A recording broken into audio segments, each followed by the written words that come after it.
All right, here we are with week 10, chapter 8, chemical reactions.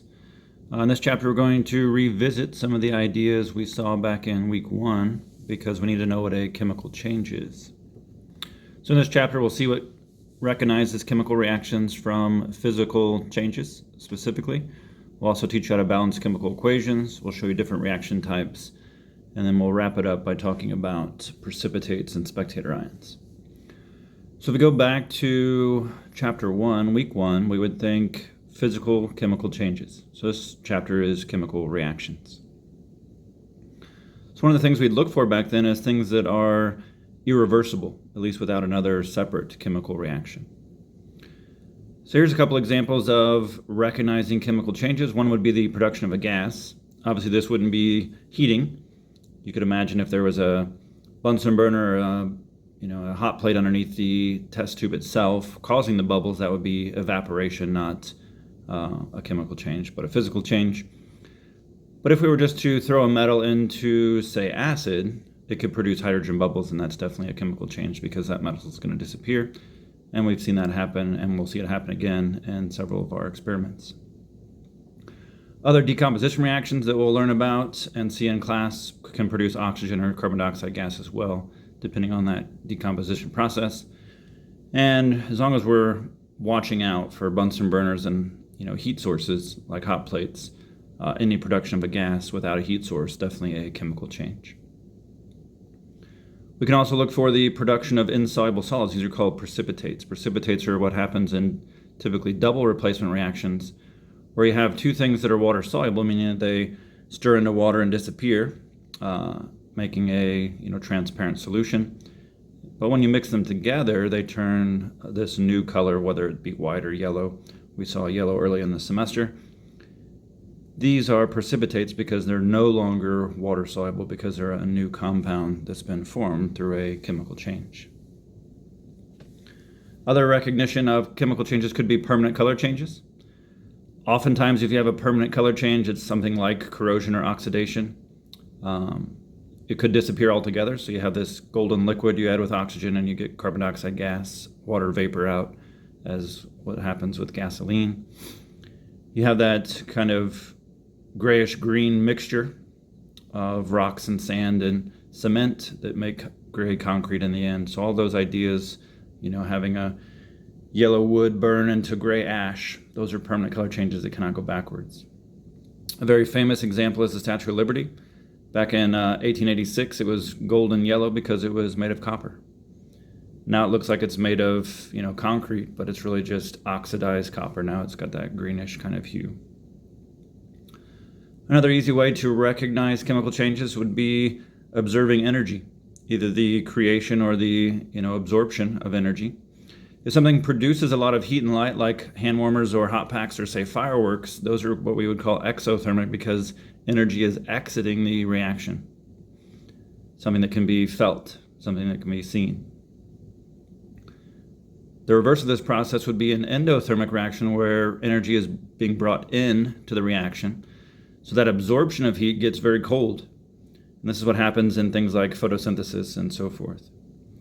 Just remember that things that are cold, like ice, that could just be the temperature at which they're solids, and those are physical changes.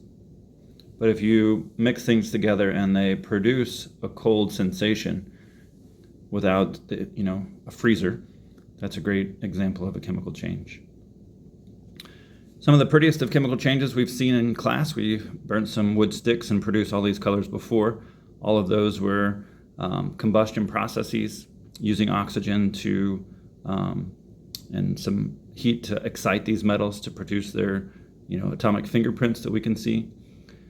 So just remember that when you see fireworks, it's really just elements absorbed onto that paper around an explosive. So when those, organic compounds tend to explode, like TNT, if they're burning compounds that produce specific wavelengths of color, we can see that. And that's what we're seeing here with fireworks. So sodium being a yellow color, barium kind of a yellow-green color, calcium, strontiums, and lithiums, all different variations of reds and oranges. And then we get to the very pretty copper green color. And then when you start to see white sparks, that would be like the magnesium ribbon we burnt, or just some aluminum dust, say on a sparkler. There's other examples of chemical reactions that you may not think about. High-speed railways, the reason they're so high speed is because they can resist friction. If you elevate a train from using fancy magnets, using fancy superconductors, they're basically riding on repulsion of electrons of magnets, and they can travel very fast because there is no friction of the wheels, because they're just kind of gliding, they're levitating above the rails. Same kind of idea with the magnets used in MRIs, using these very fancy superconducting magnets. One thing that we mentioned early in the semester about chemical reactions is it's a lot like learning a new language. When you learn a new language, you have to learn subjects, verbs, and predicates. The subject, like to chemistry, would be a reactant, and predicates would be a lot like products. The verb itself is the arrow. That's the reaction to give. That's the ability to mix. And that's how things can either turn into chemical or physical changes depending on the conditions. So as we look at some examples here, we can recognize that one of these examples is unchanged before and after. You notice in letter A, water as a liquid turns into water that's a gas. Because it's identical on left and right, the subject and verb have no changes, or at least the subject and predicate have no changes. So that verb is really just showing that this is a physical change because water H2O is still water H2O before and after. The ability to go from a liquid to a gas is just boiling, or better yet, evaporation. So there's a physical change in letter A. If we look at B and C, both of these are examples of why rain can be acidic, because the carbon dioxide, which is the pollution from hydrocarbons, but also the pollution, in a sense, from breathing animals, what doesn't get collected by plants and turned into oxygen can go in the atmosphere and react with water to form carbonic acid. So every time it rains, the dust creates clouds along with this now carbonic acid in the mix, rains back down on us as something slightly acidic because that's the same acid that's in our bloodstream.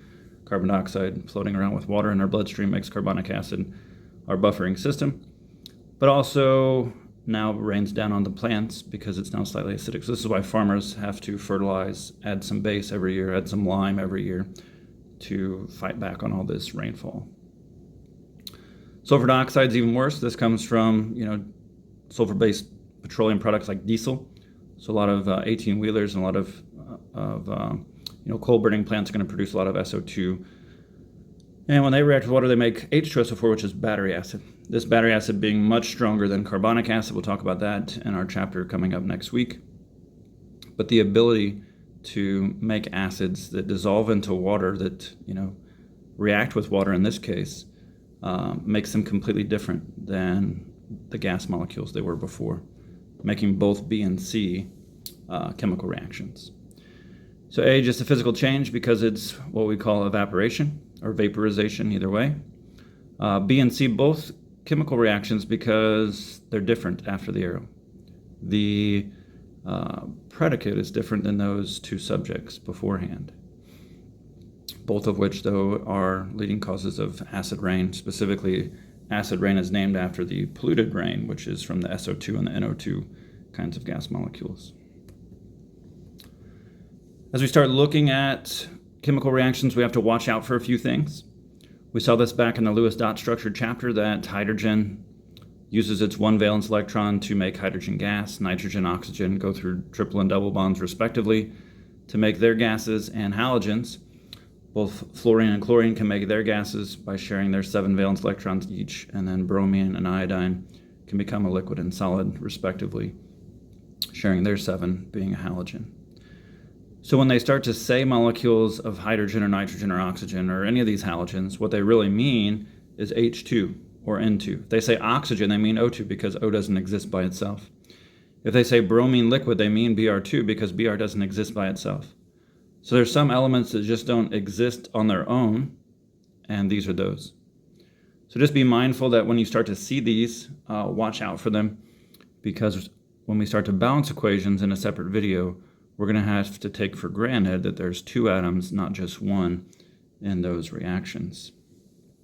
A couple other weird, unique ones. Sulfur is actually octameric, so that's S8, and phosphorus is actually tetrameric, which is P4. Those are the only other two you have to really worry about. So when they say sulfur in a chemical reaction, what they mean is S8, because that's the only way you can find it in nature. And if they say phosphorus, they mean P4 because that's the only way you can see it. And we saw it briefly in the end of our previous week's videos as being something that was, dispersion forces only. Last thing we need to worry about is the phases in which reactions happen. So if you look at a gas phase reaction, the difficulty we have is there is no intermolecular forces. So if you have hydrogen gas, it's overall nonpolar. It has no interactions with other hydrogen molecules. That's why it is a gas at room temperature. Iodine vapor is the purple vapor we've seen in class a few times, and also very nonpolar. Anytime you're attached to yourself, your electronegativity difference is 0. So you can just spin gases around in a tube or in a flask and nothing happens. But what you notice about gases is when you heat them up, they move faster. That increases the pressure inside the container, so you have to worry about that. We'll deal with that and those issues in week 16 at the end of our semester.